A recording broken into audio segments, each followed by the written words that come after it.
자, 안녕하세요. 복수형 카페 여러분. 자, 오늘은 이제 저번 시간에 이어서 이제 로마 부분을 할게요. 네, 로마 부분을 하기 전에 잠깐 이제 그 수정할 게 있어가지고 약간 이제 그 얘기를 할게요. 거기 그 3편에 470페이지에 보면 이 문제 분석 내용이 좀 약간 잘못돼 갖고요. 그래갖고 그 470페이지에 보면 그 맨 밑에 보면 펠로포네스 전쟁사는 펠로포네스 전쟁의 전말을 다룬 역사서가 아니다. 니키니스 하약이 깨진 후에 제3기인 데칼루아 전쟁을 중심으로 다뤘다. 이렇게 했는데 여기에서 이제 예문사조의 30년 평화조약을 말함 이렇게 져 있죠. 가르치고요. 이 내용을 좀 지우세요. 예. 그래서 예문에 있는 내용은 그 니키니스 하약의 내용이 아니라 그 전에 이제 맺어졌던 이제 그 30년 조약이 또 따로 있어요. 그래서 그 당시 이제 그 459년에서 447년 사이에 맺어진 그 400 사이에 평화기가 있었는데 그 전에 맺어진 446년에 맺어진 평화조약이에요. 446년에 맺어진 평화조약이고 요건 니키니스 평화조약은 아니에요. 이거 좀 지워주세요. 그래서 그 예문 속에 있는 내용은 446년 평화조약이에요. 그 예전에 있었던 중요한 건 아닌데 하여튼 일단 지워주세요. 자, 그 다음에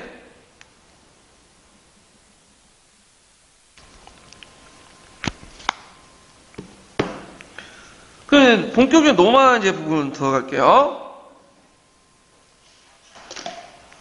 자, 거기 보면 로마의 시기 구분해가지고 이제 로마사를 이제 크게 4시기를 구분할 수 있죠. 그래서 왕정기, 그 다음에 로마 시민 공동체 해체기, 그 다음에 시민 공동체에서 제국체제 이행기, 그 다음에 제국체제 해체기, 이렇게 4개 시기로 나눠볼 수가 있어요.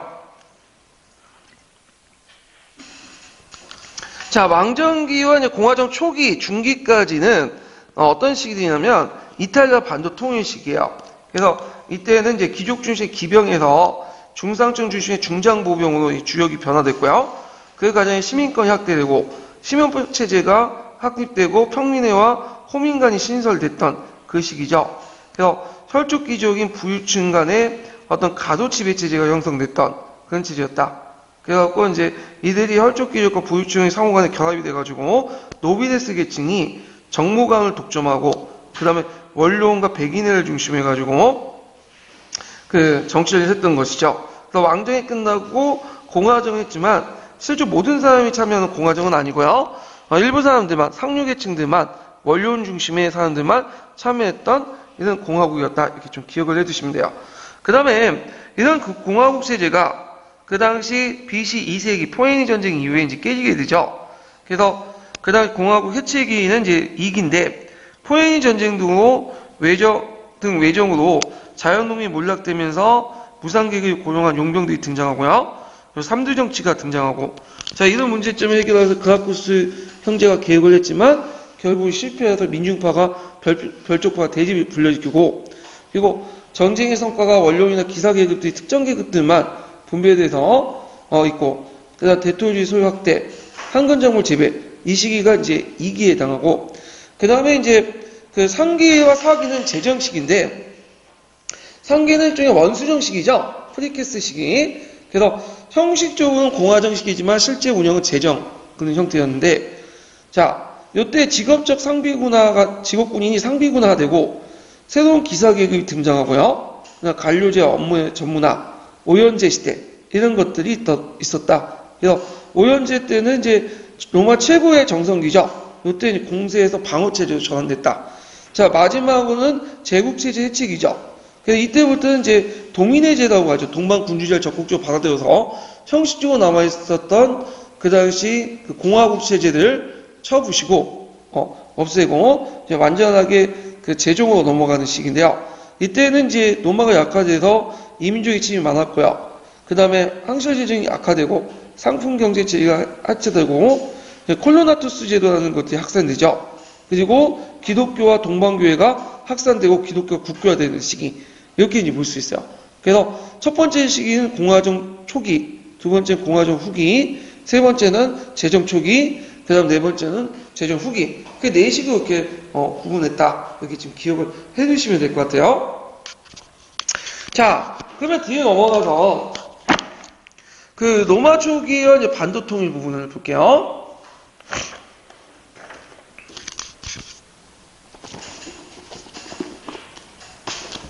로마도 이제 그리스와 마찬가지로 정치 발전 단계가 네 단계를 통해서 거쳐하죠. 또 왕정, 귀족공화정, 민주공화정 여기까지는 거의 이제 그리스와 마찬가지예요. 아테나고. 근데 이제 제국 발전되면서 원수정, 전제군주정 이렇게 해서 제정으로 넘어가죠.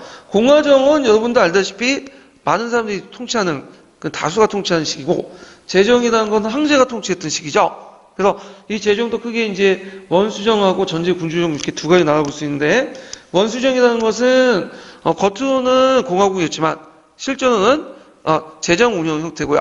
그 다음에 전제군주제는 동방의 전제군주제를 적극적으로 도입하는 그런 식이다. 그렇게 이제 볼 수가 있어요.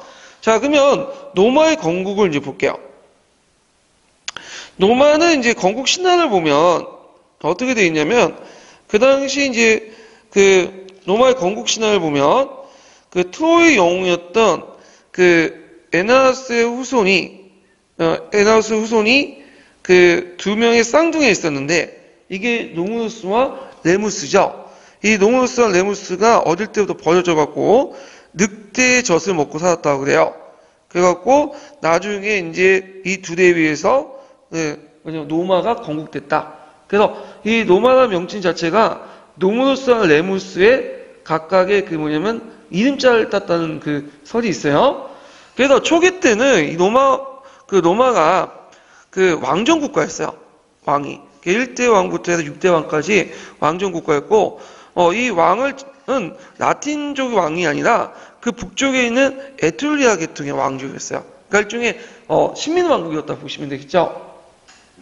근데 이제 나중에 귀족들이 힘을 모아가지고 그 당시 그들을 물리치고 귀족공화정을 만들고요.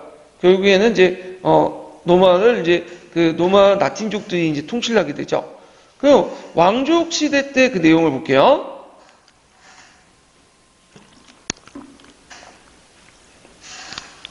자, 왕정 시대 때 왕은 외부 지대 세력의 어떤 상징이었고요. 그래서 군사, 사법, 종교를 대한 권한이었고 실제로는 이제 소수의 혈통 귀족들 이들을 뭐라고 하냐면 파트리키라고 해요. 파트리키. 성을 가지고 있는 사람들이라는 뜻인데 보통 우리나라도 그렇지만 초창기 때 성이라는 것은 그 지배층만 갖고 있었죠. 그래서 그 당시 성을 가지고 있는 그 혈통 귀족들을 파트리커라는 그 귀족들이 있는데 이 파트리키들이 이제 지배를 했고 그 다음에 원료원을 원료원이 왕권을 견제했다.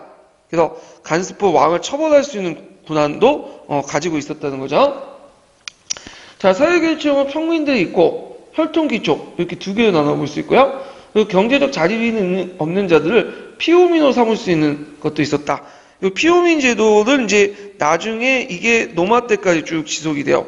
피보호제 제도가. 그래서 이걸 뭐라고 하냐면 클리엔테이지라고 하죠. 클리엔테이지. 그래서 예전에 한번 그 관련된 시험 문제 나왔죠. 클리엔테이지와 관련된 시험 문제 예전에 나왔어. 누구하고 같이 나왔죠? 마리우스하고. 예. 그래서 이 피보호제라는 건 뭐냐면 일종의 이제 그 어떤 것이냐면 이들을 법적으로 보호해줘요.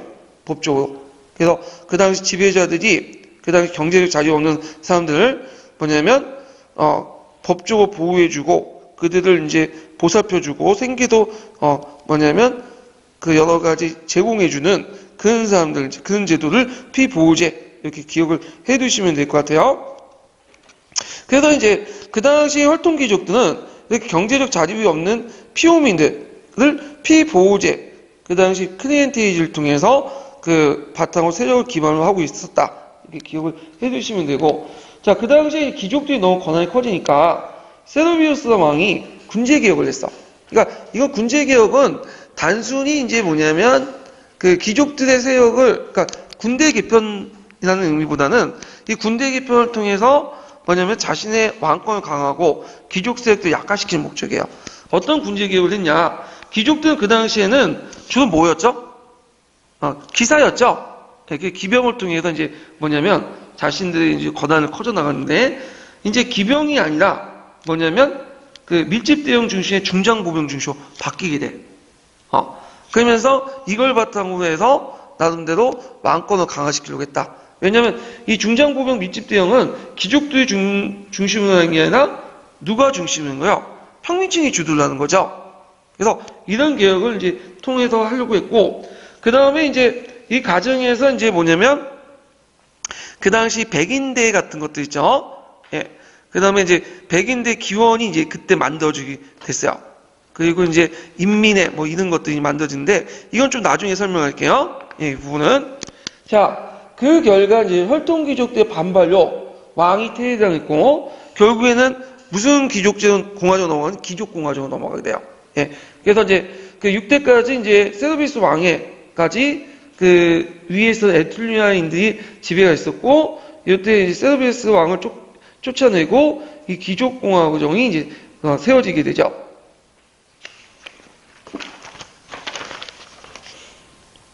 자, 에투르인의 왕의 축출 이제 하고 이제 귀족공화정이 수립되게 되는데 귀족공화정 같은 경우에는 이제 그 사회 구성은 앞에 왕정과 비슷해요. 귀족, 평민, 뭐 노예 이렇게 돼 있고 그 다음에 이제 원료원, 집정관, 민회 이런 것들이 구성이 됐다. 이거 집정관과 원료원이 있어서 이런 것들인데 요건 좀 뒤에 이제 좀 설명을 할게요. 근데 이제 귀족공화정 시기 때 점점 이제 주적이 기병에서 뭘로 바뀌게 되냐면 중장보병층으로 바뀌게 되죠. 그러면서 이 평민들 세력들이 성장하면서 피를 흘린 만큼 자신의 정치적 권리를 주장하게 되죠. 그래서 이것이 민주공화정으로 전환되는 계기가 되었다. 이렇게 이제 보시면 될 것 같아요. 자, 초기 사회 구조를 볼게요. 자, 초기 기본적인 사회 구조는 그 로마는 가족, 직계와 반계로 구분됐고 직계가 성과 가구의 권위를 계속 유지했다. 그래갖고 이제 그 있었고 요때 성이라는 것은 그 뭐냐면 파트리키라는 그 성을 가지고 있는 사람이죠. 그래서 보통 이제 그 귀족들이 자신의 어떤 권위를 유지하면서 성을 사용하기 시작했고 이렇게 이제 있다는 걸 좀 기억을 해두시고요. 자, 기본단은 가족이 매일 기본이고 그 다음에 시족단이 민이었던 쿠리에 그것이 모아서 부족이 됐죠. 그 당시 귀족을 파트리키라고 부르는데 이들은 이 명문가 출신이고요. 기병으로 활동했고 공화정 초기에 실제로 귀족 정치를 주도를 했고요. 정무관을 독점을 했고 그 당시에는 또 어떤 법이 있었냐면 귀족과 평민 간 결혼을 금지하는 법이 있었어요. 물론 나중에 통혼권 형성됐지만 그 다음에 이제 정치 권리로서 공권과 사법성에 걸린 사건을 행사했었다. 그래서 그 당시 정치적 권력, 그러니까 선거권과 피선거권을 가지고 있었죠. 그래서 이들은 공직을 취임할 때 무보수로 했는데 이들은 이제 공권을 얘기하고 사건은 이제 뭐냐면 통혼권을 얘기해요. 통혼권. 그리고 사유재산 권한을 가지고 있는 이런 권한들을 동시에 가지고 있었다. 이렇게 이제 보시면 돼요. 자, 평민들은 자연농민과 소작농이었고 그 다음에 수공업자, 상인 이런 것들 자연들이 많았고요. 병역과 납세 의무가 있었고 민회에 참여할 수 있는 권리가 있었다. 그렇지만 정치에는 상당히 배제됐다. 이렇게 보시면 되고 자 예민이 있는데 요거 좀 별표 2개 쳐놓으세요. 예전에 시험 문제 나왔죠?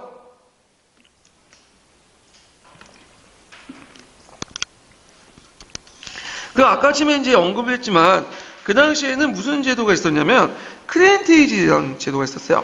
그래서 그 보호자가 보호해주는 그 내용인데 이 보호자들을 이제 뭐라고 하냐면 클리엔트라고 해요. 클리엔트. 예. 그래갖고 이제 그 피보호자 클리엔트가 신분적으로는 자유민이지만 보호자인 귀족과 신을 맺어지고 법적 인격이 인정되지 않아. 그래서 보호자가 대신해서 법정에 나가서 번호를 내는 제도가 있어요. 그러니까 오늘날 말하면 법정 무능력자예요. 이걸 오늘날 그 법적인 용어는 금친산자라고 하죠. 금친산자. 그 다음에 피보호자는 보호자에 따라 종군하고 피보호자가 완전히 자유인이며 토지 소유자가 되어서 독립할 경우에는 이전의 종속적 관계가 계속 유지된다. 이렇게 보시면 돼요. 예. 자, 이 제도가 그 로마 초기 때 형성돼갖고 공화정까지 계속 가요. 이 유품이. 그래갖고 이와 관련돼서 마리우스 있죠? 이 마리우스 예전에 신분적으로 뭐에 속한다고 했죠? 피보호자, 클리엔트. 그래서 이 크리엔트의 그 역할, 그 법적인 어떤, 내용들, 이런 것들을 좀 같이 기억을 해 두시는 게 좋을 것 같아요. 자, 로마는 이제 조그만 도시국가에서 출발해서 주변을 정복하면서 이제 뭐냐면 퍼져나가는데, 그 과정에서 이제 라틴 동맹이 결성되고 동맹시들 간에 어떤 전쟁이 있었고 뭐 사니온 간에 전쟁이 있고 여러 그 주변의 국가들을 정복하고 타협하고 그들 끌어들이면서 들어갔어요. 그래서 이탈리아 반도를 통일했는데 이탈리아 동일 반도에서 일어났던 여러 전쟁들을 굳이 외울 필요는 없을 것 같아요. 요거는요. 그래서 그냥 넘어가고, 그럼 통일의 용인이 뭐냐? 이거는 중장보병이야 집단적 공격 방식, 밀집대형, 이걸 팔랑크스제라고 하죠. 이 팔랑크스제는 어디에서 배운 거예요? 그리스에서 배운 거예요. 그래서 그 당시 그 이탈리아 남부 지역에 그리스 식민도시들이 있었거든요. 그래서 이 그리스 식민도시로부터 이걸 받아들였다, 이렇게 기억을 해두시면 되고, 곳곳에 식민도시를 건설하고 자유를 착취하고 시민권을 개방하고 효율적으로 피의종민을 통치하면서 정복민의 또 간육적인 정책을 펼치는 등 해서 이런 것들이 이탈리아 반도의 통일 요인이었다, 이렇게 보시면 되고요. 거기 좀 약간 6번에 들어갈 것은 이탈리아 반도의 통일 요인 해갖고 이탈리아를 좀 쓰세요. 이탈리아 반도. 구체적인 내용은 뒤에 좀 더 설명할게요. 요 관련된 구체적인 내용들은. 자, 그러면 관련된 기출 문제를 잠깐 풀어볼게요. 몇 번을 보시냐면요. 174페이지 7번 문제 볼까요?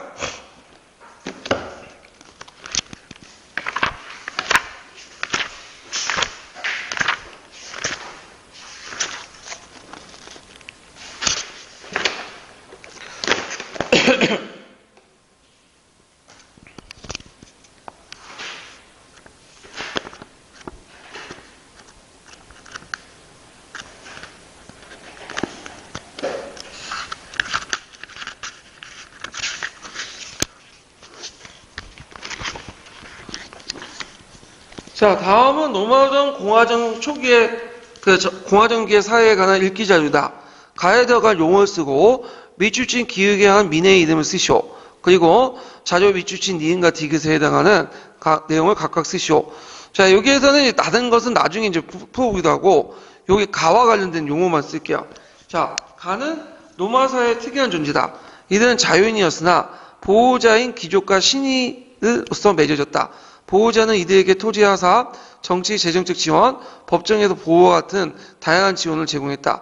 이들은 그 대가로 귀족의 존경과 노동의 의무를 지녔으며 다양한 봉사를 하였다.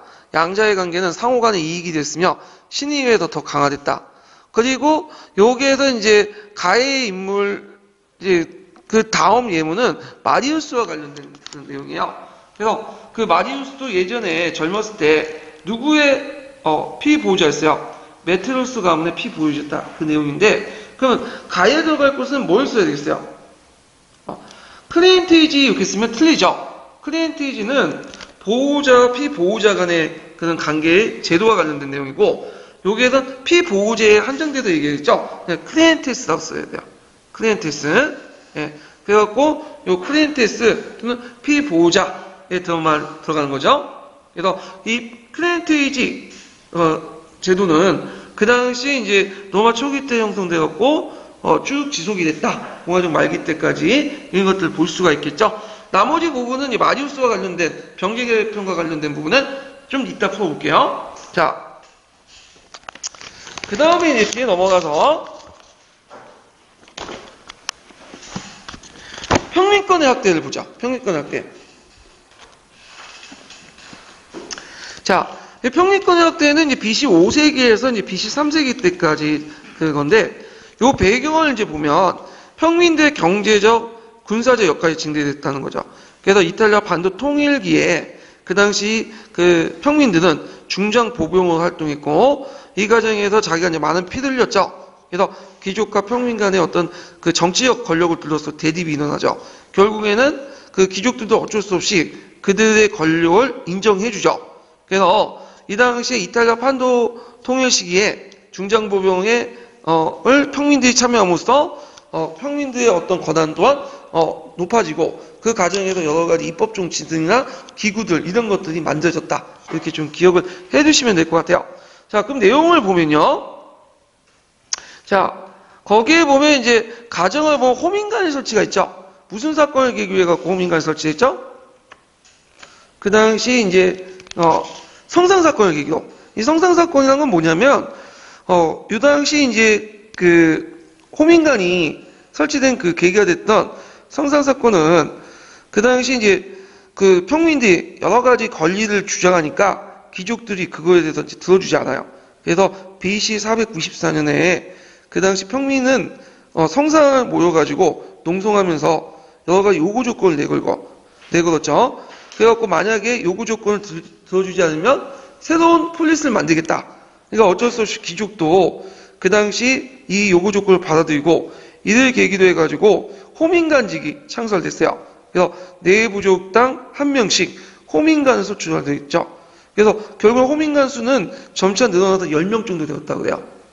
호민관은 누구의 이익을 대변하는 거죠?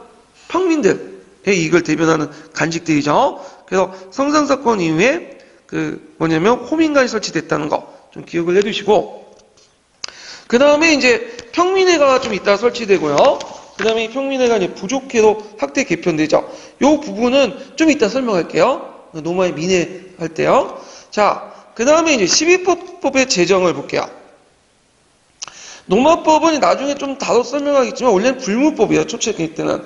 근데 이 불문법은 누구 중심으로 운영됐냐면 대개 보면 귀족들 중심으로 운영됐어요. 그래서 이 불문법은 성문화되어 있지 않기 때문에 귀족들이 자의적으로 운영하게 되죠. 그래서 이거에 대한 반발로 최초의 성문법을 요구하게 되고 이때 만들어진 게 BC 450년에 12법이죠.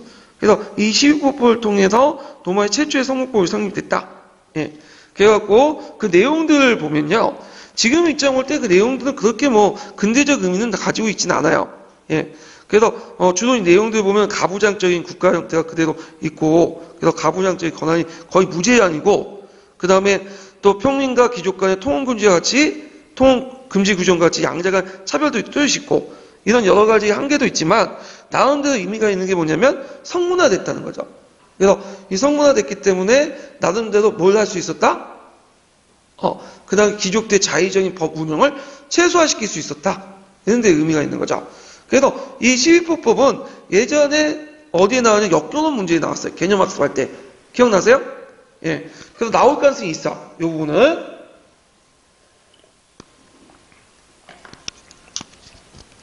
자, 그래서 이제 이런 것들을 이제 좀 기억을 해두시고. 자, 그 다음에 니키니우스 섹스티우스법이 있어요.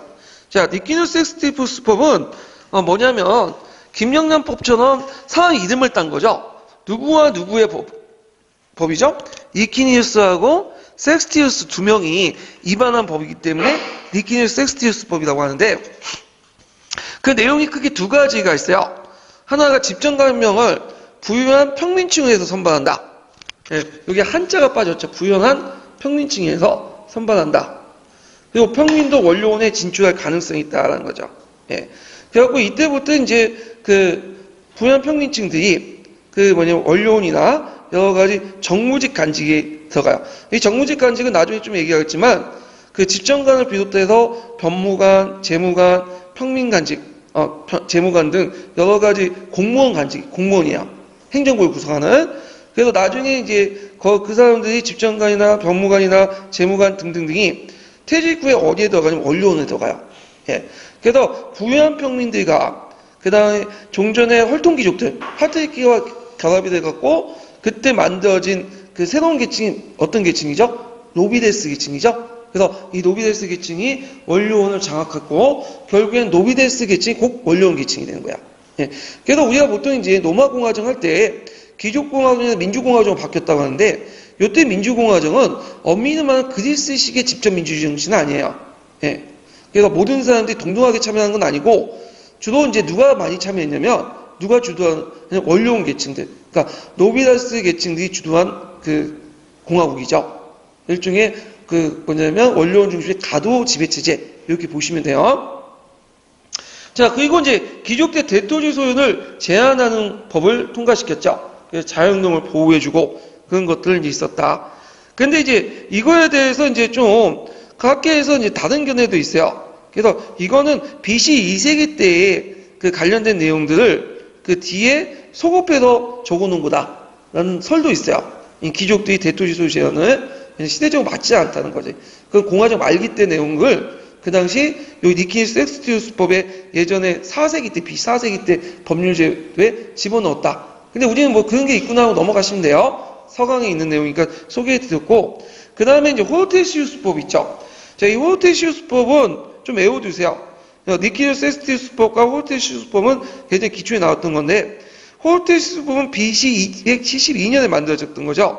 그래서 평민의 결의가 원료원 승인 없이 국법이 인정됐고, 그래서 귀족과 평민 간에 법률상 동등하게 되었고, 그 다음에 민해의 그 중심 민해가 백인해에서 평민해로 이동했다.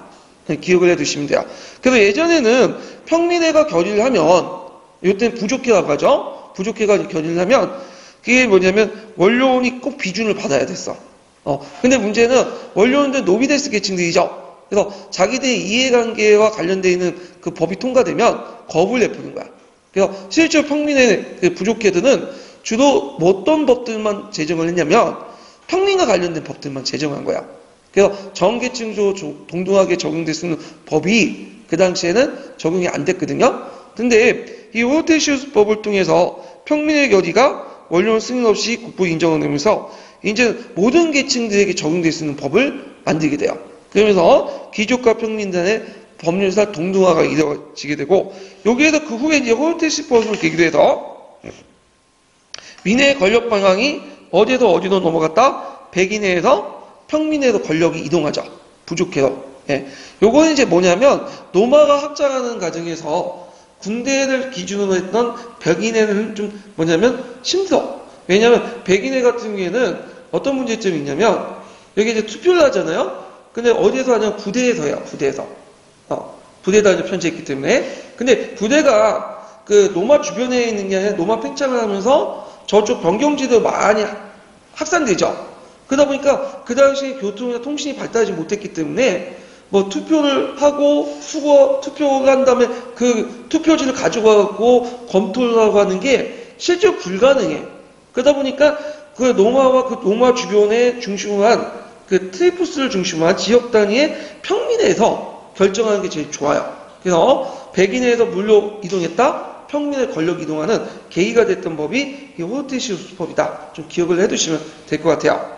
자, 그 외에 있는 기타 법으로는 유명한 법이 귀족과 평민 간의 결혼을 금지한 카롤라이어 법이 있고, 그 다음에 평민에게 신간지를 개방한 호글리아 법 등이 있다. 이런 것들을 이제 기억을 해두시면 될 것 같아요. 그래서 이런 법들을 통해서 귀족공화정에서 민주공화정으로 넘어갔다.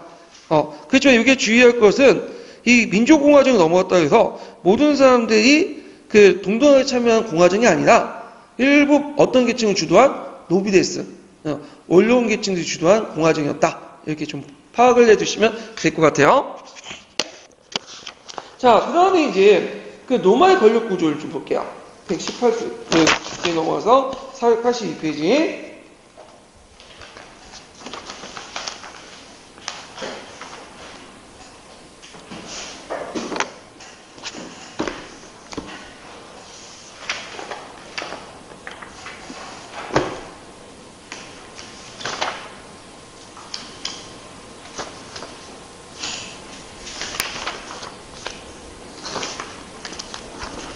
자, 노마의 권력 구조의 특징을 이제 보면요. 노마의 권력 구조는 예전에 폴리비니우스가 극찬한 것처럼 상호 본조와 견제가 되게 잘 돼 있어요. 그래서 그 당시 이제 이대사의 권력과 평등의 균형 원리가 그대로 권력 구조에 반영이 되죠. 그래서 이제 잠깐 이제 밑에 482페이지의 도표를 보면 크게 이제 독재관은 집정관 중에 한 명을 뽑아가지고 위기시에 독재관을 만들었고, 그래서 독재관, 집정관이 있고, 집정관은 이제 대통령 같은 경우에 역할을 하죠. 그 외에도 이제 재무관, 그 다음에 법무관 등등등 이런 것들이 있는데, 이런 것들은 이제 뭐라고 하냐면 정무관이라고 해요. 일종의 공무원이죠. 그래서 집정관, 법무관, 재무관, 감찰관, 이런 사람들이 이제 법무관이고, 이들은 임기가 되게 1년이에요. 그래서 이들은 이제 주로 노비레스 계층들이 이제 담당을 하고, 그리고 그들이 퇴직할 때는 어디로 들어가냐면 원료원으로 들어가요. 원료원. 그 다음에 민회가 있죠. 민회. 여기에서는 이제 그 백인회하고 평민회 이 두 가지만 있는데, 병사위원회와 백인회, 그다음에 평민회, 그 외에도 이제 나중에 설명하겠지만 뭐도 있냐면 트리프스 인민회, 그 다음에 이제 그 예전에 초기 위회 때 있었던 쿠리에, 이런 것들 4개의 위회가 있다는 게 특징이죠. 그래가지고 이렇게 4개의 권한이 4개의 위회가 있고요. 입법기관으로서. 그 다음에 원료원 이렇게 있죠. 이 원료원은 그 예전엔 비준기관이었지만 나중에 자문기관 바뀌지만 이 원료원이 상당히 세력이 강해요. 그 원료원이 왜 세력이 강하냐면 그 집정관이나 재무관이나 이런 사람들이 퇴직 후에 누구로 들어가냐? 원료원으로 가. 그러다 보니까 원료원의 충고는 단순한 자문이 아니라 일종의 뭐야? 명령이라고 보시면 돼요. 그래서 이 원료원의 끝발이 상당히 강하다. 그래서 집정관이라든지 재무관이라든지 이런 사람들도 원료원의 눈치를 볼 수밖에 없어요. 왜 눈치를 볼 수밖에 없냐? 1년 후 퇴직한 후에 어디 들어가죠? 원료원에 들어가죠. 그럼 만약에 현직에 있을 때 그들의 의견을 대립을 할 경우에는 그 원료원에서 어떻게 된 거야? 왕따 당하는 거야. 그래서 이런 권력 구조를 가지고 있다. 그래서 상호 경영과 상호 그 견제와 보조의 어떤 그 권력 구조를 갖고 있는 게 로마의 권력 구조의 특징이에요.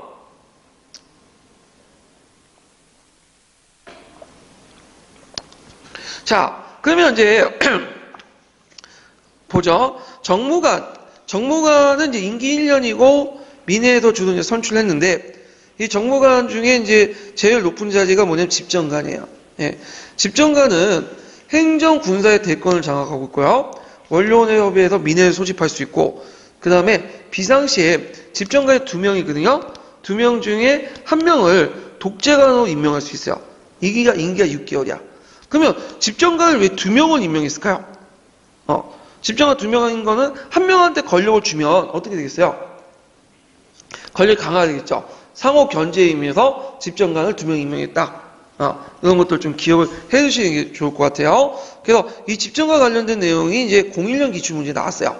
그래서 그 내용들 기억을 해두시고, 또 집정관들은 상호 거부권도 행사할 수 있어. 예를 들어서 A라는 집정관이 B라는 집정관의 뭐냐면 행동이 마음에 안 들면, 명령의 조치가 마음에 안 들면 거부권을 행사할 수 있어요. 예. 그래서 이런 그 상호 견제의 원리가 집정관을 2명 임명한 것도 반영되어 있다. 그 다음 원료원은 임기가 종신이죠. 그래서 종전에 정무관에 지낸 사람들이 구성되어 있죠. 그래서 이들이 퇴직 후에 이제 원료원에 들어가는데, 형식적으로 집정관 위에 소집되고 집정관을 자문하는 기관이지만 실제적으로는 공화정의 최고 권력 기구예요. 그래서 원료원에 충고하는 거는 집정관도 거부할 수가 없어요.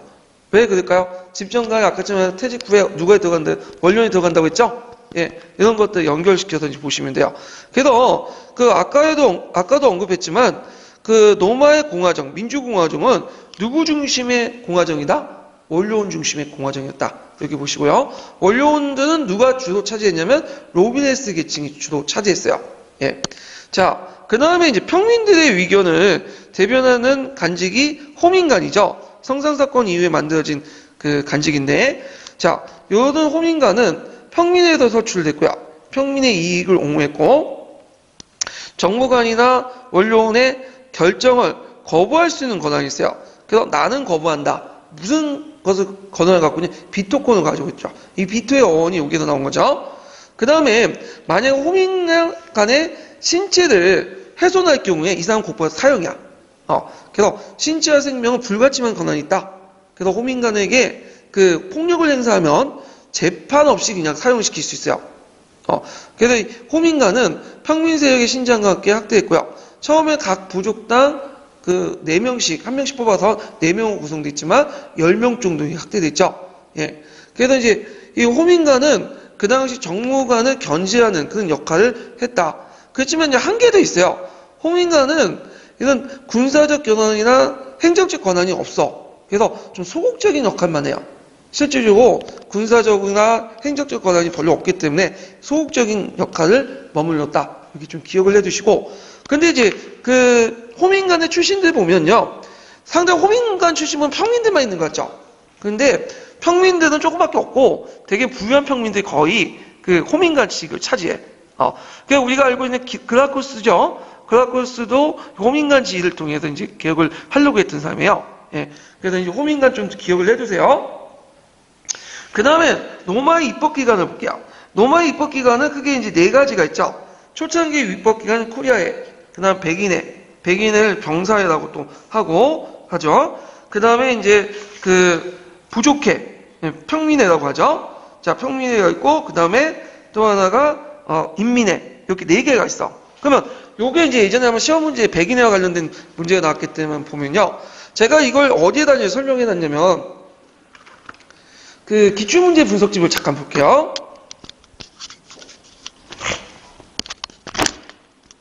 자, 기출문제 분석집 476페이지 잠깐 펴보세요. 제가 예전에 그 백인의 시험 문제 나와가지고 그 로마의 민회에 관련된 내용들을 제가 관련된 내용들을 한번 좀 자료를 찾아서 정리했어요. 그 부분을.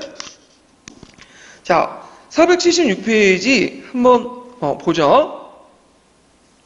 한번 읽어보세요. 이 부분을. 읽고 제가 설명을 해드릴게요. 제가 좀 화장실 좀 잠깐 다녀올게요. 네, 잠깐 읽어보시고.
자, 그러면 이제 그 내용을 이제 바탕으로 좀 설명할게요. 그 3편 내용을 보면서. 자, 여기 보면 이제 입법부에 해당하는 게 코리아의 트리푸스 인민회, 트리푸스 평민회, 백인회 이렇게 이제 구성이 되는데, 그래서 여기 보면 이제 이 입법 민회는 각각 뭘 가지고 있었냐면 입법권, 정무관 선출권, 사법권 등을 가지고 있어요. 그래서 이제 이 민회를 이제 투표권 기준에 따라서 한번 나누면 혈통, 트리푸스, 그 캐투리아 부대 단위로 이렇게 나눠볼 수 있는데 혈통으로 나누는 것은 이제 뭐냐면 쿠리아예요. 그 다음에 트리푸스로 이게 나누는 것은 지역 단위로 나누는 것은 인민회와 평민회죠. 예. 그래서 이제 트리푸스 인민회, 트리푸스 평민회, 이게 또 부족회라고 이제 나중에 이름이 바뀌죠. 요때 트리푸스라는 건 뭐냐면 예전에 이게 혈족독 단위에서 의미에 사용했다고 했죠. 현역적 의미로. 근데 요때 트리푸스는 행정적 의미예요. 예, 그래서 로마도 초창기 때 트리푸스의 의미는 현현적 의미였지만 나중에 행정적 의미로 바뀌게 되죠. 자, 캐투리아에 따라서 부대 단위로 나누는 것은 뭐냐면 백인회예요. 이렇게 병사회라고 부르는 백인회 이렇게 나눠볼 수 있고 이렇게 있죠. 그래서 이제 이렇게 이제 구성이 되는데, 자, 그러면 초창기 때 위에는 이제 뭐냐면 쿠리아회죠. 그래서 쿠리아회는 이제 초기 시족적인 조직 구성으로 해갖고 각 귀족들의 이제 왜 선발된 거고요. 그래서 이 코리아수 집단적으로 투표하는 거야. 그래서 예전에는 뭐냐면 투표를 할 때 개인별 투표보다는 뭐냐면 집단별 투표를 했어요. 이게 특징이에요. 개인이 이제 투표를 하는 것보다는 개인이 투표한 걸 모아가지고 총기를 합쳐서 집단별 투표를 해버린 거야. 한 표를 행사하는 거야. 예. 그런 식으로 이제 있었고, 그 다음에 이제 두 번째 의회가 이제 백인회인데요. 이 백인회를 다른 말로 설명하면 그 캐투리아 병사회 이렇게 부르죠.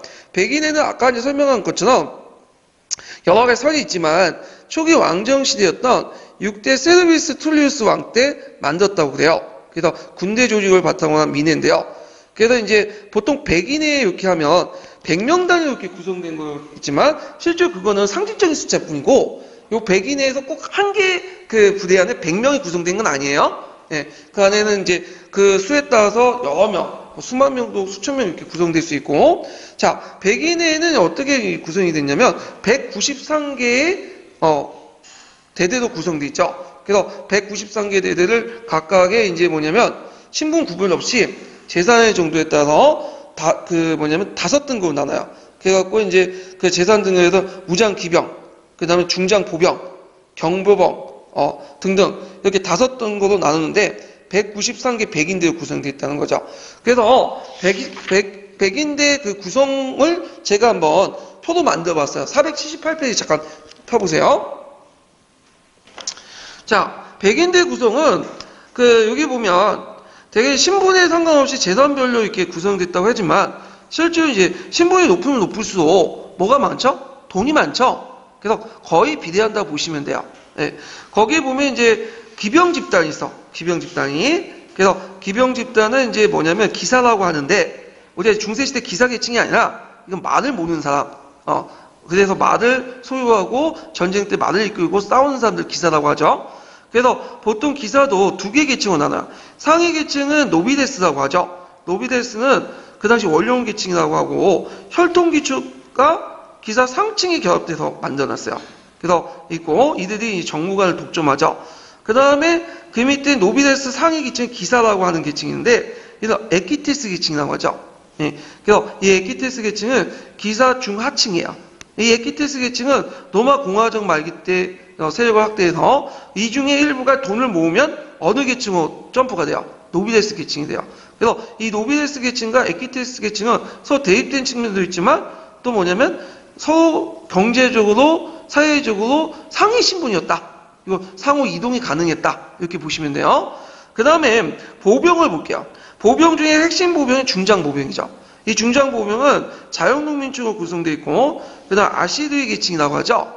예. 그래서 이 아시드위 계층은 거의 80개 집단으로 구성되어 있어요. 1등급 보병 집단이죠. 그래서 포에니 전쟁 이전까지 주력이었고요. 그 다음에 경보병이 있어. 그래서 경보병은 그 등급에 따라 2등급부터 해서 3등급, 4등급, 5등급 집단별로 구성됐고 그 다음에 무산자 계층이 있죠. 아무것도 가진 자가 없는 자야.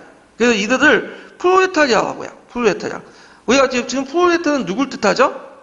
노동자를 뜻하죠. 근데 그 당시에는 아무것도 없는 자를 무산자 계층이야. 그래서 이들은 전쟁에 참여하진 않고 주로 보조적인 역할을 하죠. 군수품 보급을 해준다든지 그런 역할을 하는 거야.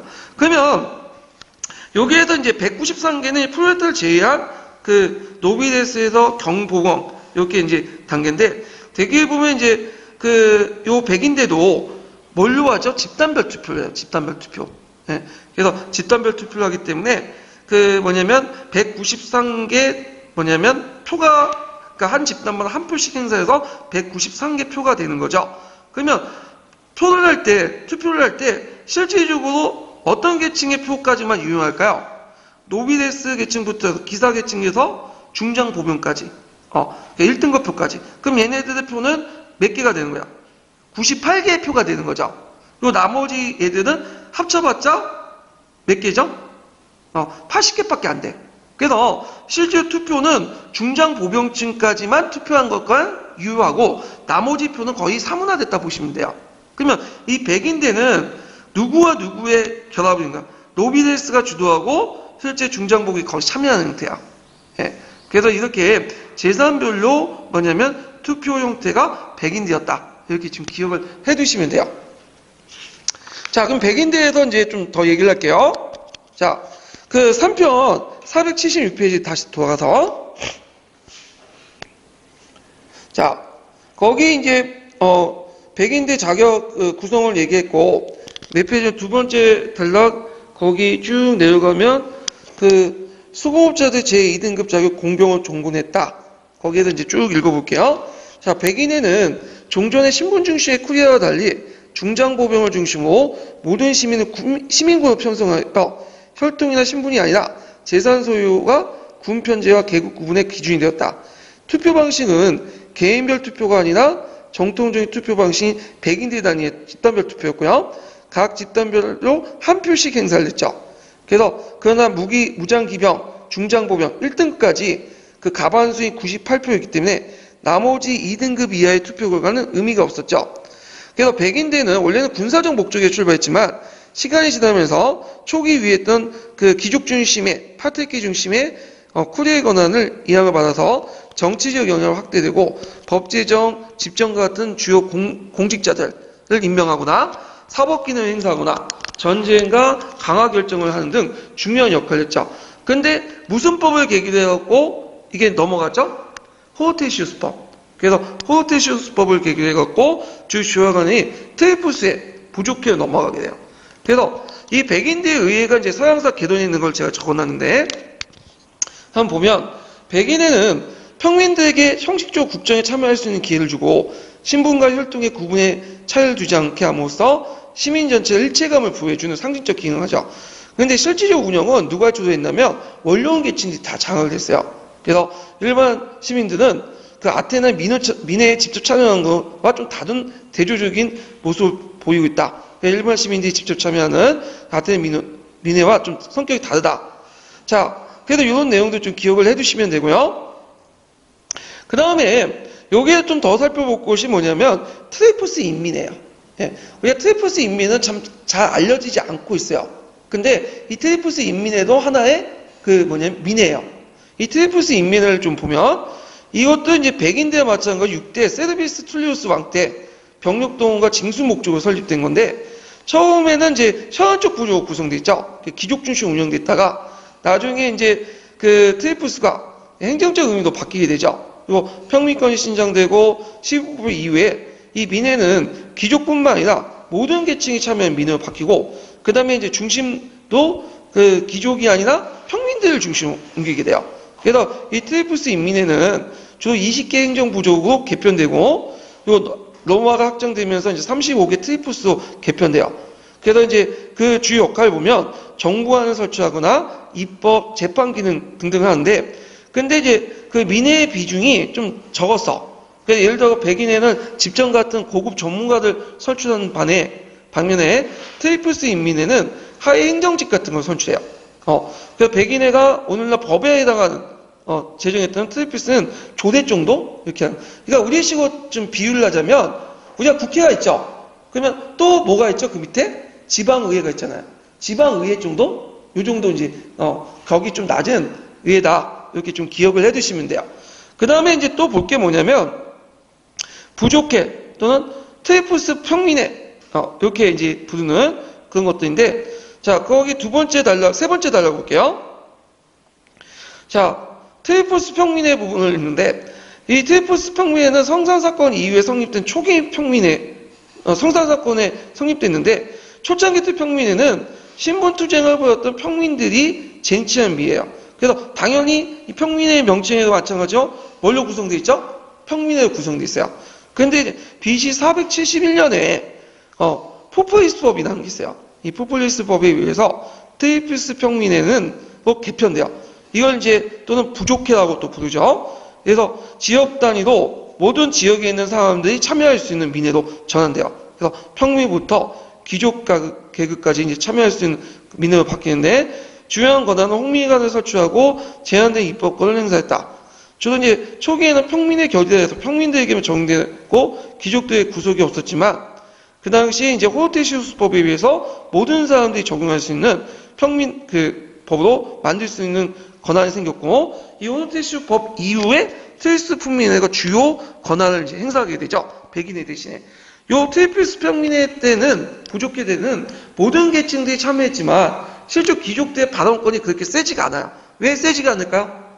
왜냐면 평민회는 한 사람도 한 표씩 행사해. 보통 평등선거권을 하죠. 평등선거가 있기 때문에 쪽수에서는 누가 앞서요?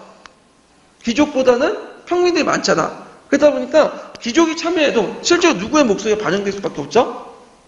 평민의 목소리가 반영될 수밖에 없죠. 트레푸스 인민회도 마찬가지고. 자, 하여튼 그래갖고 이제 이렇게 해서 이제 있고. 그래도 이제 그 다음 단락을 좀 보면요. 그래서 권력의 이동을 보면, 민의 권력의 이동을 보면, 처음에는 쿠리아였죠. 그러다가 백인으로 바뀌고, 그 다음에 테이프스 평민으로 이렇게 바뀌었다. 그래서 이제 이렇게 있고, 평민권 성장기 때는 이제 그 계층을 포함한 지역 단위 트리푸스 단위가 민의 탄생인데, 앞에 이제 얘기한 트리푸스 인민회와 트리푸스 평민회가 대표적인 거고요. 그 다음에 요동 그 트리푸스 단위의 그 민회들은 모든 계층을 망라한 지역 단위 트리푸스 중심의 민회이기 때문에 재산에 상관없이 1인 1표로 행사를 하죠. 그래가지고 그 당시 귀족도 참여하지만 귀족의 발언권 대신에 평민의 발언권이 강해졌다. 이렇게 이제 보시면 돼요.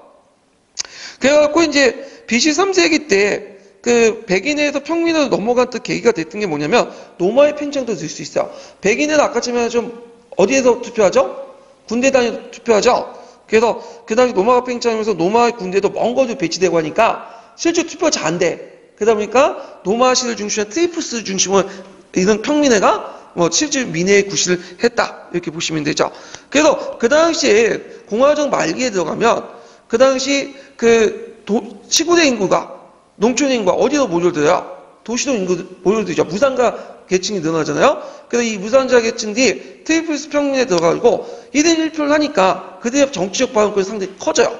그러다 보니까 이제 뒤에 이제 그 공화정 말기 때는 그들의 그 지지를 받기 위해서 그 당시 유력한 장군이나 돈 있는 사람들이 뭘 제공했죠? 빵과 서커스를 통해서 그들을 뭐냐면 장악을 하죠.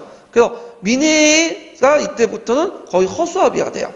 그래서 누가 위해서 왔다 갔다 하면 돈 많은 부유한 사람들이나 장군들 위해서 민회가 왔다 갔다 하는 이 공화정 말기 때 모순점이 드러나기 시작한 거죠. 그래서 이런 것들을 이제 같이 기억을 해주시면 될 것 같아요. 그래서 이런 것들 한번 정리를 쭉 해봤고요. 그러면 자 여기에서 한번 그러면 관련된 기출문제를 좀 풀어보고 넘어갈게요. 몇 페이지 펴보시냐면요. 일단은 172페이지 잠깐 펴볼까요?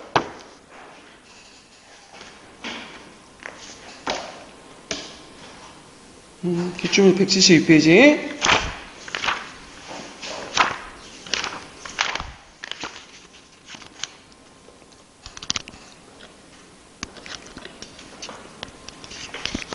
자, 다음은 노마고 과정 때 중요한 정치기구다. 가와 나에 들어갈 말을 써보고 오른쪽에 제시된 성문법의 내용을 통해 공화정의 발전 과정을 설명해 보시오.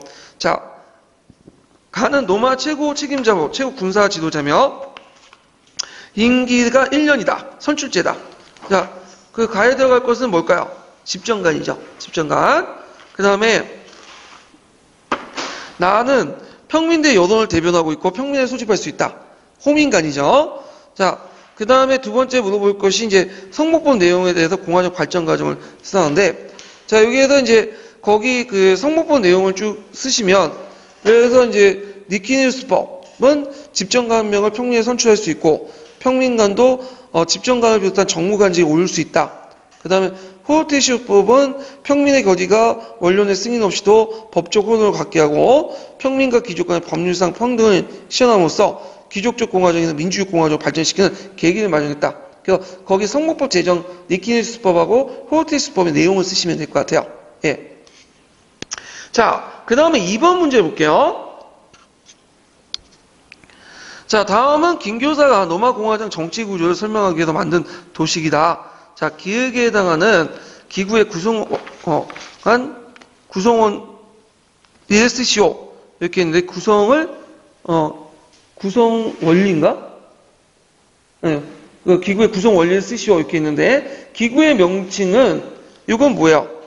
기구의 명칭이 아니라 잠깐만요. 이게 답이 구성인데 기구의 구성 이렇게 고쳐주세요. 자, 기구의 구성은 어떻게 되어 있죠? 시민의 재산에 따라서 기병 및 보병 5등급 군사조직을 했죠. 그래서 계층별 혈통이 아니라 그 당시 그 신분이 아니라 시민의 재산에 따라서 기병 및 보병 5등급 군사조직을 편성했다. 근데 실질적으로 재산에 따라서 뭐냐면 계층이 이렇게 비례되기 때문에 꼭 뭐냐면 이렇게 분리된 건 아니에요. 하여튼 시민의 재산에 따라서 이제 분류됐다. 이게 좀 기억을 해두시면 돼요. 자, 그 다음에 이제 다시 본 내용에 들어가서 그 교재 몇 페이지를 펴보시냐면 아까 이제 했던 것이 이제 백인의, 평민의, 부족의, 인민의 그렇게 했죠. 예. 그래서 뒤에 넘어가서 노마의 도시국가 관계를 좀 볼게요. 484페이지.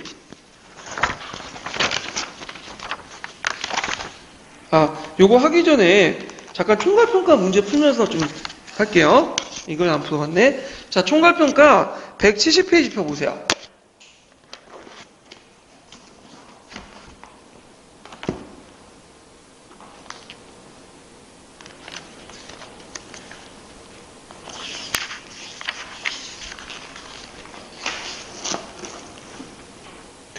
자, 170페이지, 170번이네요. 170페이지 펴보세요. 네, 178페이지가 170페이지 13번 문제.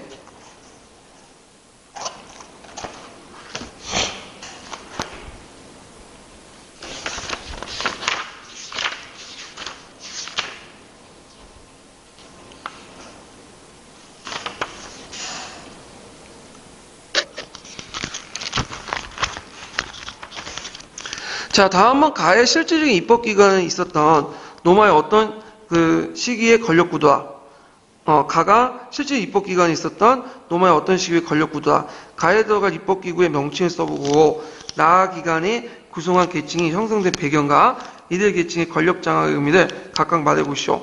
그 다음에 가의 입법기관이 약화된 계기가 다의 법률의 내용을 서술해보시오.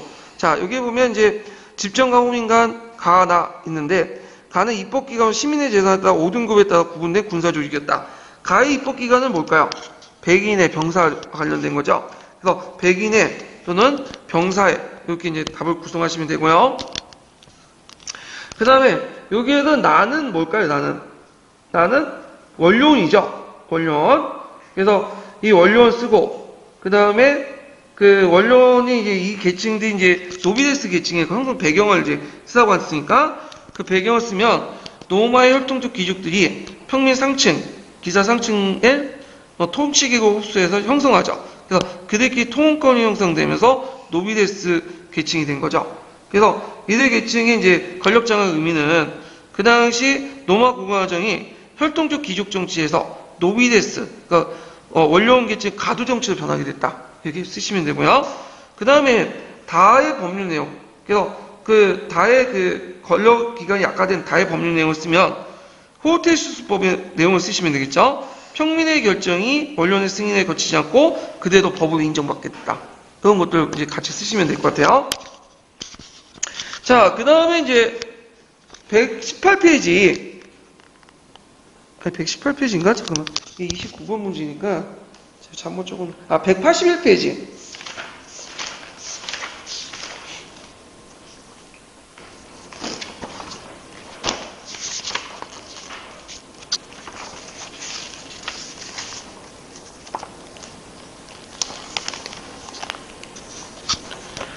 자, 다음 자료 A에 가에 들어갈 인물을 쓰고 그 다음에 기획의 권한을 한 가지 말해보시오. 그리고 자료 B에 니은에 기반을 한 민의 투표 방식의 특징을 한 줄이내 쓰고 이 민의 의미를 두 가지 쓰시오.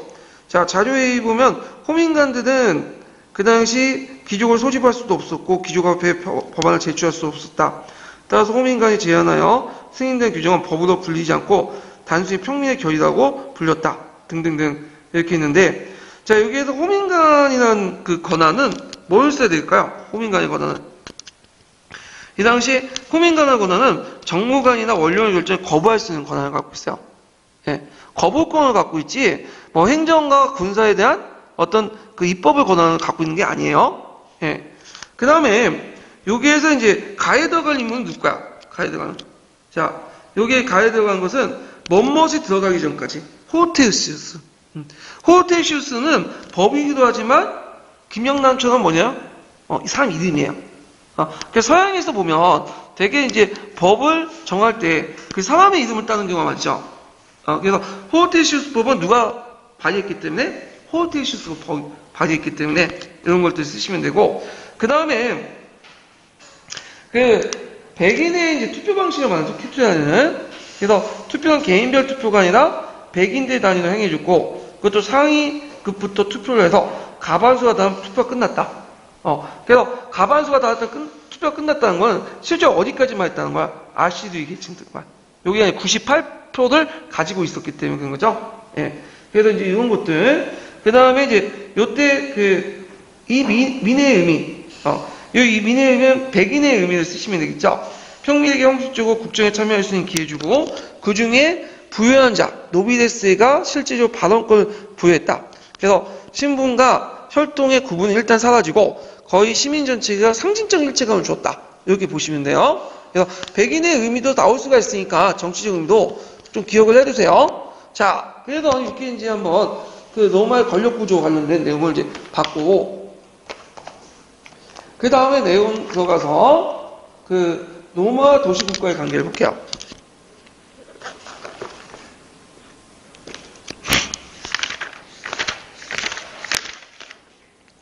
자, 로마 도시국가의 관계를 이제 보기 전에 좀 한 가지 염두에 둘 것은 뭐냐면, 그러니까 로마를 볼 때 이제 로마는 강력한 행정력을 가지고 중앙집권화 국가, 이런 이미지가 연상됐잖아요.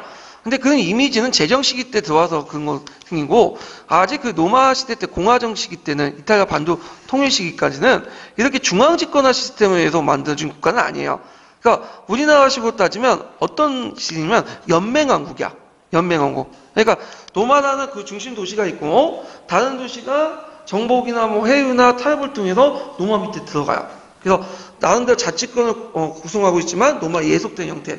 그러니까 이제 일종의 연맹왕국 시스템 이렇게 보시면 돼요. 도시의 어떤 국가들 연맹 어떤 도시 국가 시스템 이렇게 이제 보시면 되는데, 그래도 이제 반도 통일기, 이때 반도 통일기는 이탈리아 반도 통일기죠.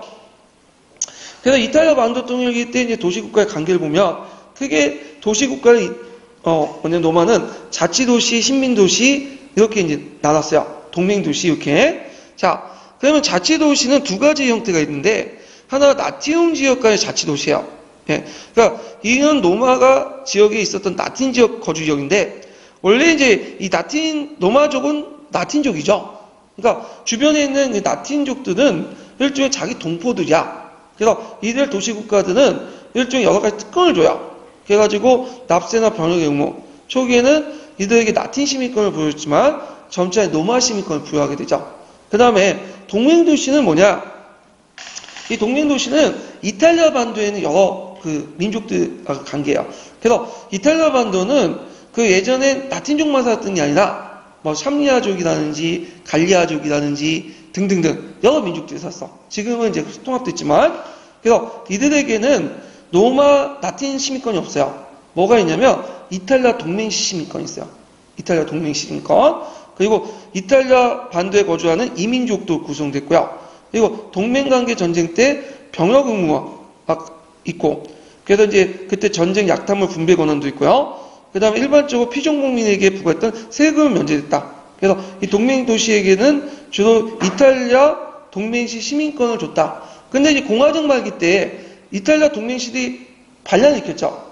네. 그래서 우리도 라틴 시민권, 로마 시민권 이렇게 달라. 그래서 결국에는 이 동맹 시민권 전쟁, 동맹시 전쟁을 통해서 이들에게도 뭐가 주어지죠? 라틴 시민권과 로마 시민권이 주어져요. 네, 확대돼 나가죠. 자, 그 다음에 이렇게 이제 기억을 해두시면 되고, 마지막에 신민도시가 있어. 신민도시는 뭐냐면 로마 시민권자가 시민권이 로마인들이 개척한 도시야. 그러니까 이 사람들은 로마에서 살진 않지만 일종의 신도시에서 사는 거지. 그러다 보니까 그들은 그 후손들에게도 당연히 뭐가 부여되죠? 로마 시민권이 부여돼요.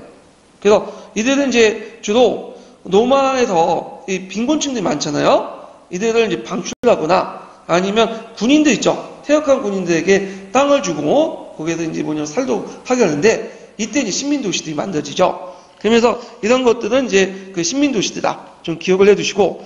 근데 이제 나중에 로마가 병방지역이 확대되면서 곳곳에 이탈리아 반도 외의 신민도시를 만들어요. 이들 경우에 이제 이 신민도시들은 좀 이제 로마 시민권이 주어진 게 아니라 라틴 시민권이 주어져요. 왜냐하면 이 병방에 있는 신민도시들은 혈통상 로마 시민들도 있었지만 되게 예전에 로마 시민들하고 거기 거주했던 현지인들이 결합해갖고 나온 후손들이 많거든요. 그래서 라틴 시민권 정도 이렇게 주어진다. 이렇게 좀 기억을 해두시면 돼요. 그래서 이 로마 시민 도시와 그 자치 도시의 관계를 보면 첫째에 뭘 이제 적용되냐? 분할해서 통치한다. 그래서 이걸 뭐라고 하죠? 디바이드 룰이에요. 그래갖고 이런 관계야. 도시화 시키면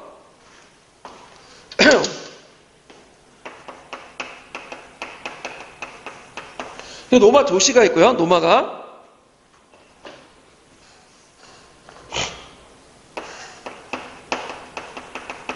자, 노마시가 있고 여러 가지 이제 시가 있죠. A, B, D 도시국가도 있어.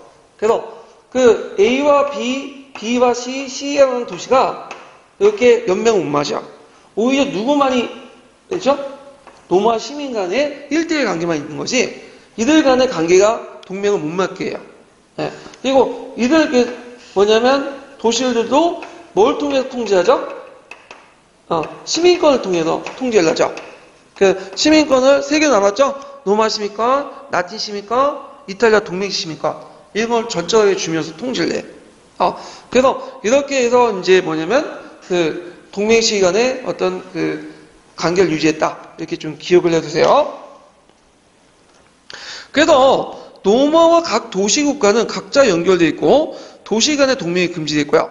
그래서 이들에게 이제 여러 가지 좀 혜택을 주는데 물론 이제 그 시민권에 따라 좀 다르지만 동맹제 대외 군사권과 외교권으로서 이걸 통해서 노마가 그들을 장악했다.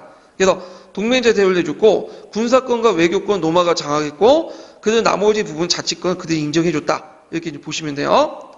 자, 이들의 혜택을 보면요. 전반적으로 자유교육을 보장했고요.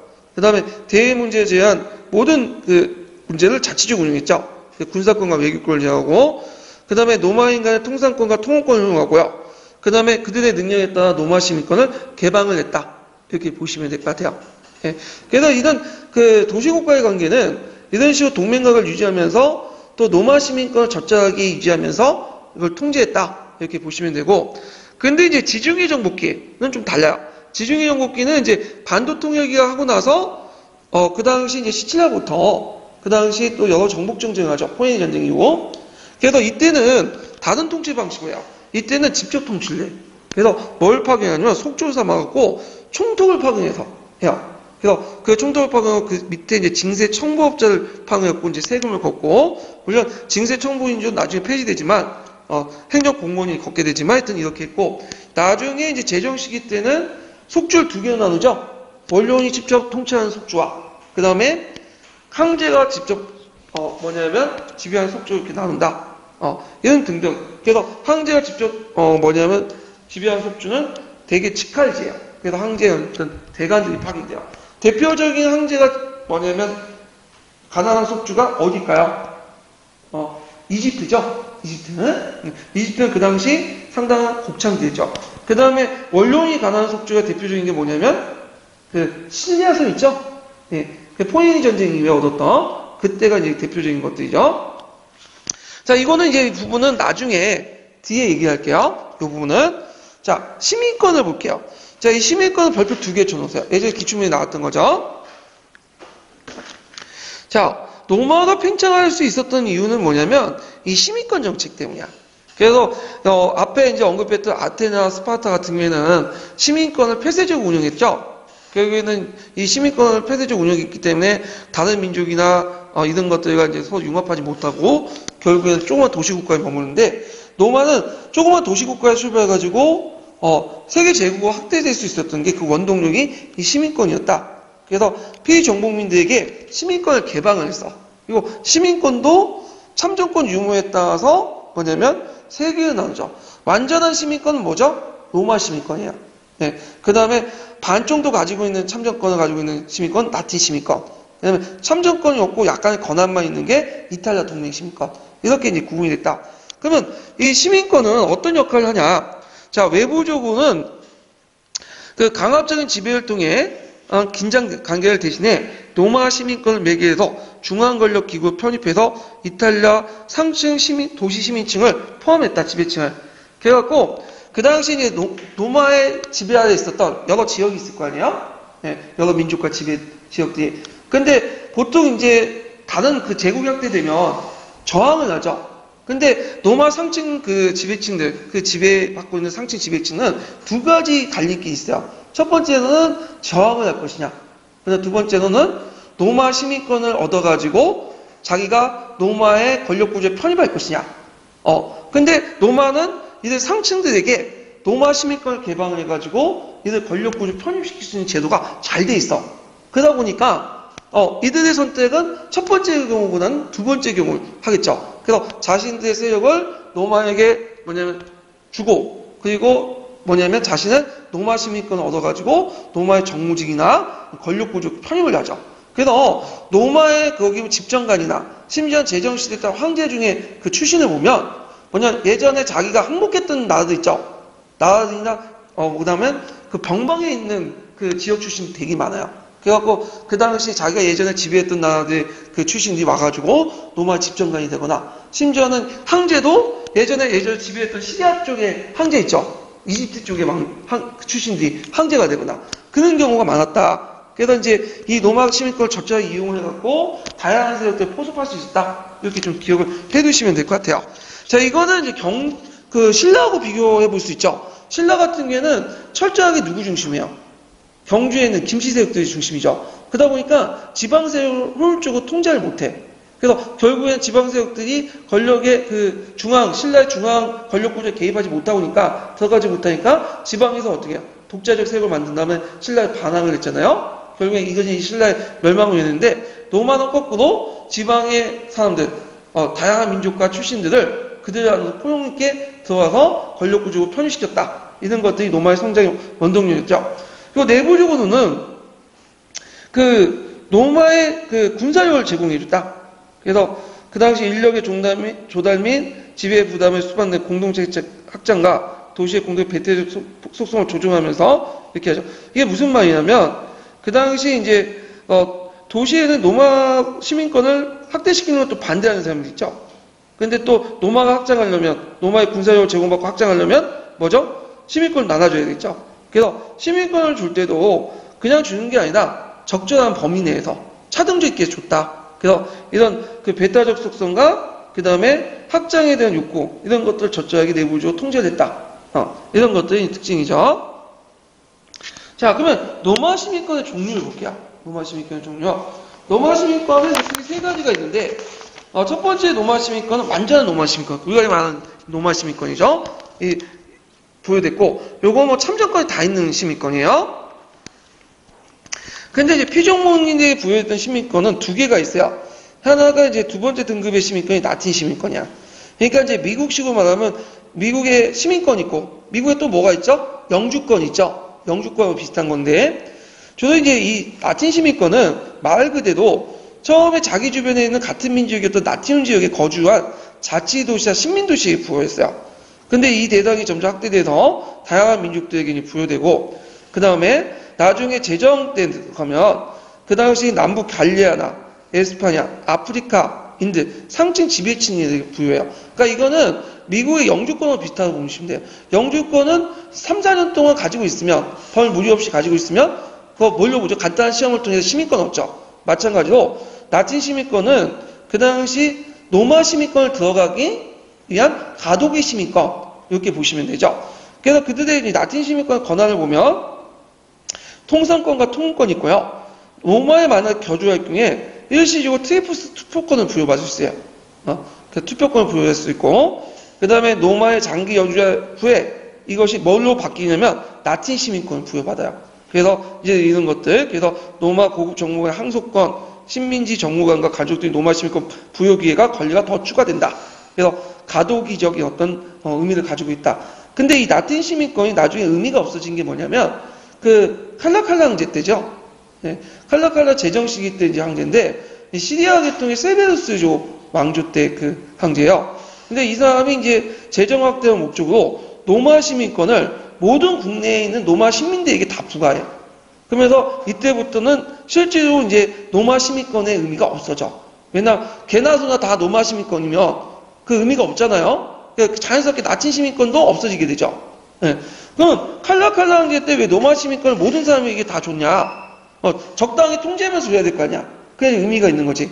그거 뭐냐면 칼라칼라 황제 때 재정이 궁핍해지니까 그 당시 노마 시민권들에게 뭘 거둘 수 있었냐면 그 당시 노예 해방세하고 그 다음에 상속세를 거둘 수 있었거든요.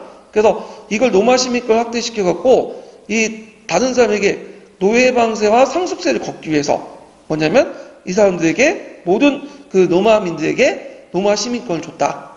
이때부터는 실제로 이제 시민권의 의미가 없어졌다. 이렇게 좀 기억을 해두시면 돼요.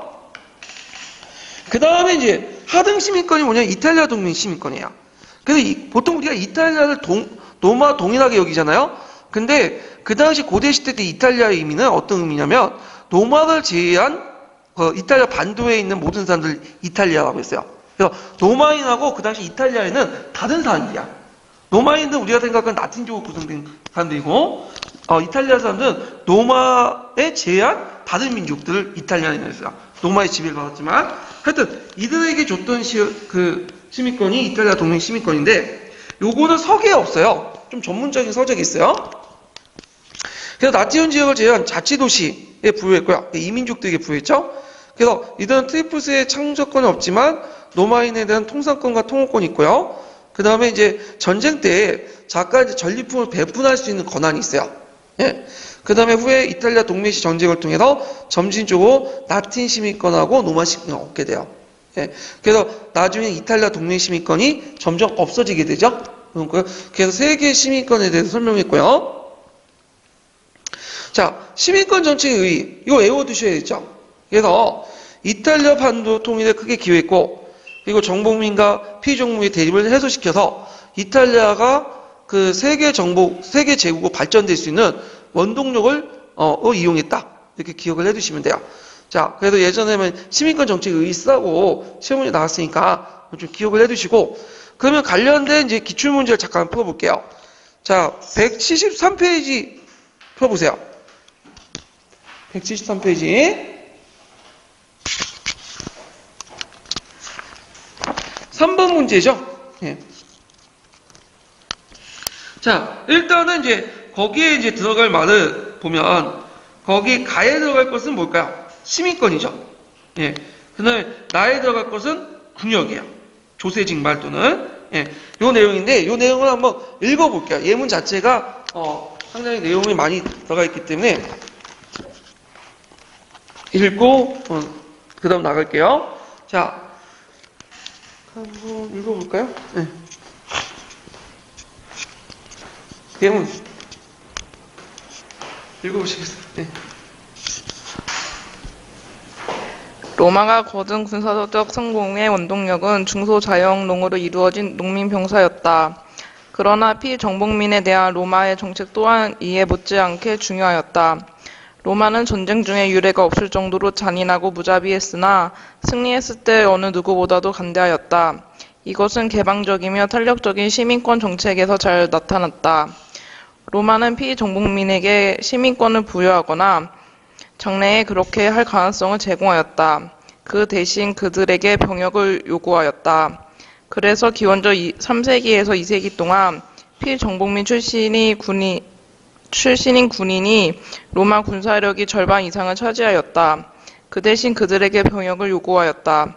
그래서 기원전 3세기에서 2세기 동안 피정복민 출신의 군인이 로마 군사력의 절반 이상을 차지하였다. 이러한 관대한 정책은 두 가지 이로움을 가져다 주었다. 예, 거기 약간 중복된 내용이 있는 것 같은데.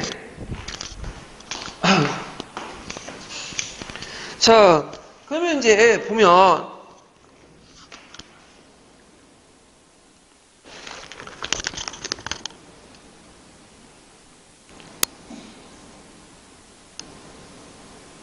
이게 그 중간에 그 대신에 그들에게 나를 요구했다. 이 부분이 중복된 것 같아요. 예. 삭제해 주시고, 다는 두 가지 이론을 가져다 주었다. 이거 줄 좀 쳐주시고요.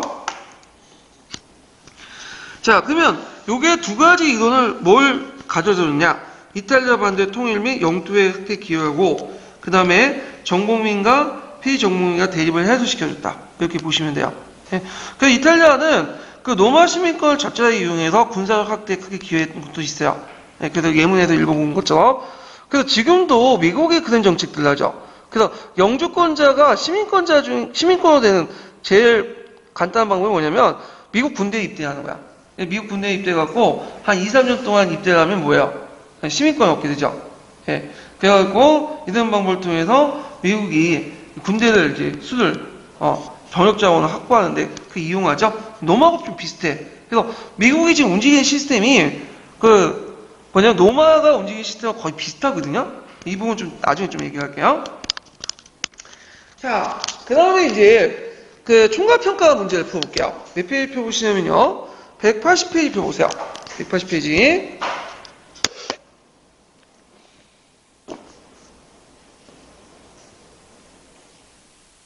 자, 180페이지 27번 문제 볼까요?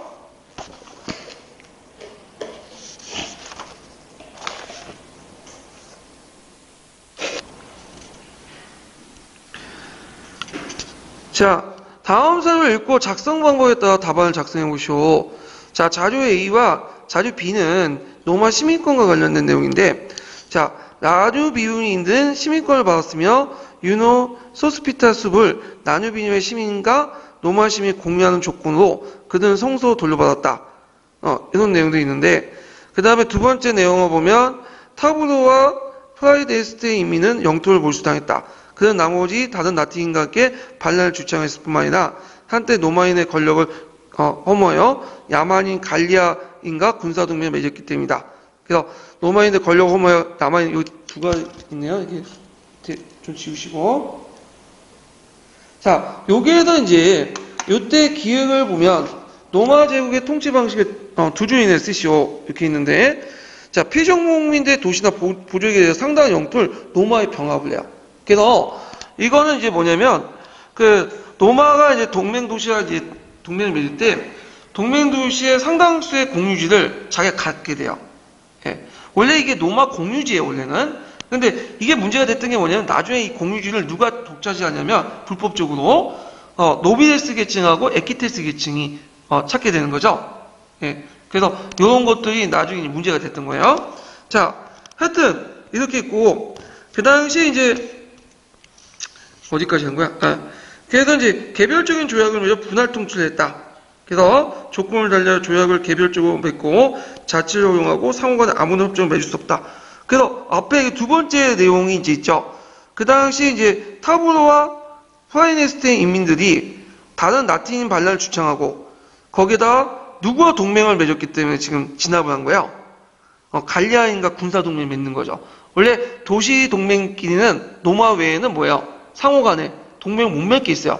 근데 노마가 정한 원칙을 지금 지가 어긴 거죠. 예. 그런 것들을 이제 볼 수가 있고요. 그 다음에 시민권의 그 통치 효과는 그 당시 노마시 자체를 확대시키고 신민시를 건설하고 자치권을 수반한 동맹관계 형성을 통해 방고 청복과 피정보호는 대의가 해소하면서 이탈리아 전체 지배권 수반에 큰 공헌을 했다.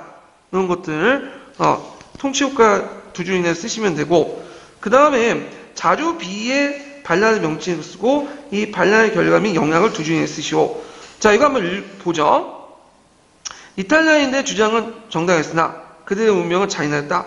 왜냐하면 그들은 자신을 무장시킨 병력으로 지키는 나라의 시민권을 요구했기 때문이다. 그들은 해마다 또는 전쟁 때마다 보병과 기병을 합해 2배를 많은 병력을 제공했으나 여전히 시민권을 받지 못했다. 노마는 그들의 노력 덕분에 매우 높은 위치에 오른 뒤 같은 기원과 혈통을 가진 사람들은 외국인과 동맹국을 까불었다. 이렇게 했는데 이때 이탈리아인이라는 건 노마인이 아니에요. 그 당시에 그 이탈리아인은 노마인을 제외한 이탈리아 반도에 살았던 사람들이거든요. 그래서 그 스스로 자신들의 정체성을 강화해서 이탈리아인이라고 부르기 시작했고 반란을 일으켰어. 이걸 이제 뭐라고 하냐면 동맹시 전쟁 또는 이탈리아 동맹시 전쟁, 이탈리아 전쟁이라고 해요. 이때 이탈리아라는 의미는 노마 동인이 아니고 노마를 제외한 다른 이탈리아 반도에 살았던 그 사람들을 얘기하는 거죠. 자, 이 동맹시 전쟁의 결과 노마는 이탈리아 동맹 도시에게 뭘 부여했다? 노마 시민권을 부여하면서 이들 진압을 했고 결국 노마 시민권은 전 이탈리아에 확대되었다. 이렇게 보시면 돼요. 자, 그래서 이제 이 내용들을 이제 파악을 했고요. 그 다음에 사실 내용에 들어가서 노마의 발전과 사회적 변동. 그래서 이제 그 노마가 이제 그 공화정 말기 때 평일 전쟁이면서 어떻게 이제 발전됐나 이런 것들 이제 좀 보고 넘어갈게요. 요거는 좀 쉬었다 쉬는 시간 됐네요. 좀 쉬었다 할게요.